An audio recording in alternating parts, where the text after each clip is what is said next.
Yooyaa akkam jirtan hordoftoota keenya waan simbiraan geenyu qabna hanga dhumaatti nu hordofaa. Addatti kaalamuu qabu dhimmi guddaan hojii guddaa barbaadu dhimma Mooyaaleeti. Mooyaalee irratti siyaasa bal'aadha kan gaggeeffamaa jiru. Konfliktii salphaa ta'e miti kan gaggeeffamu. Sun bishinaan karoora cimaadhaan hojjechuu barbaada. Kana bal'inaan asirratti kaasuu hin barbaadu. Abbootiin gadaa Booranaa sirriitti hin beeku mari'annee jirra waan ta'eef dhimma sirriitti hojjetamuu qabu. Dhimmi Mooyaalee dhimma Booranaa qofa miti, dhimma Oromoo guutuuti.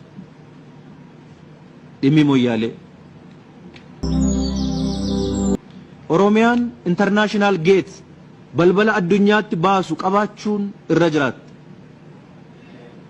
Lixarrattis haa ta'u, baharrattis haa ta'u, kibbarratti qabaachuun barbaachisaadha. Maaliif? Ammaan booda xiyyeeffannaan keenya, hojiin keenya misoomoo jenne daldala. Daldalli keenya guddaan jiru keessaa tokko karaa kibba kanaan kan qabnu wanta baay'ee hojjenne. Jireenyi Booranaa horsiisee bulaadha, beellada qaba. Gabaa garuu hin qabu. Booran yeroo hunda beellada gurgurachuudhaaf Finfinnee ilaaluun irra hin jiraatu.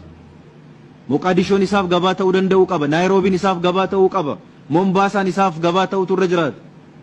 Finfinnee dhufuur Mooyaalee kaasee hanga Isoolootti Marsabeet guutuun kan Booranni keessa jiraatu akka barbaadetti keessatti hojjechuu danda'u hin barbaachisa balballi sun.